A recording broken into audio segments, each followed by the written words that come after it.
দুনিয়ার মধ্যে প্রকৃত মুসলমান ওই ব্যক্তি যে মানুষের পিছনে না ছুটিয়া নিজের দোষ দেখলো আর নিজের জিন্দগি আল্লাহ রসুলের তরিকা অনুযায়ী আল্লাহর আদেশ অনুযায়ী জিন্দগি যাপন করলো ও মানুষের দিকে প্রকৃত পক্ষে মানুষ। কারণ কোনো মানুষ কোন মানুষ প্রকৃত পক্ষে মানুষ যে মানুষের হাত মুখ হইতে ওপর মুসলমান নিরাপদ থাকে। বুঝতে পারছেন আমার কথা?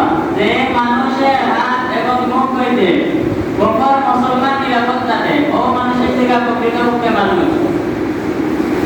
এরপরে আরেকটা জিনিস আমরা খেয়াল করি না, মসজিদের ভিতরে আইয়া আমরা অনেক সময় কথা বলি এটা কুরবানি হোক আর কুরবানি ছাড়াও হোক না আমাদের টাইম হোক না আমাদের টাইম ছাড়াও হোক আমরা যারা কথা বলি আমরা কথা বলার সময় আমরা খেয়াল করি না একটা কথা যে সময় আপনার পয়গা মসজিদে আইয়া আল্লাহ রাসূলের কাছে আমরা বলি আপনি শুনতে বল। এরপরে যে সময় আপনি আরেকটা কথা কইয়া আল্লাহ রাসূলের আওয়াজের কথা তুমি শুনতে বল। দ্বিতীয়বার যে সময় আপনি কথা কইবা আল্লাহ রাসূলের আওয়াজের দুশমন তুমি মসজিদে বাড়াই যাবে। কিন্তু আমি মুসলমান কিতা মুসলমান কোথায় মুসলমান বাসিদে মুসলমান ওরাইতে মুসলমান মুসলমানের ঘরে মুসলমান নামাজ নাই রোজা নাই খালি এই কিতা বললো আর এই কিতা নাই ওটা লইয়া পাগল।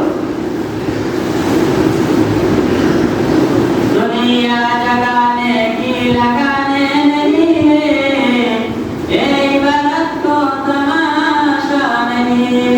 দুনিয়া তামাশা জিন্দগি না। দুনিয়া আপনার মনটা চালাইবা আপনার রুটিতে চালাইবা আপনার লাগি জাহান্নাম অপেক্ষা করতেছে। জাহান্নাম তো না আল্লাহর মত আল্লাহ রাসূলের মত। আর যদি আপনি দুনিয়ারে মূল্যায়ন করে দুনিয়াতে লাগতে পারে দুনিয়া বড়ই স্বার্থপর দুনিয়া কাউরে জায়গা দেয় না। এত মজবুত করে বিল্ডিং বানাইয়া এত অত সুন্দর সুন্দর করে আপনি ঘর বানাইয়া কিন্তু এই ঘর আপনার রাখা যাইতো না রাখতো না।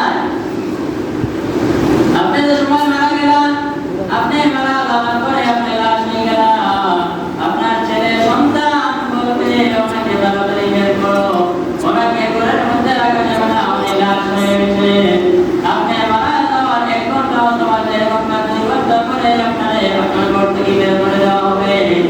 যেমন আপনার ঘর থেকে বের করিয়া গোসল দেওয়া হবে, গোসল দেওয়ার পরে আপনার সময় কাফন করানি হবে। আপনার নাম সলিউদ্দিন কলিউদ্দিন আপনার গেলাই মুর্দা।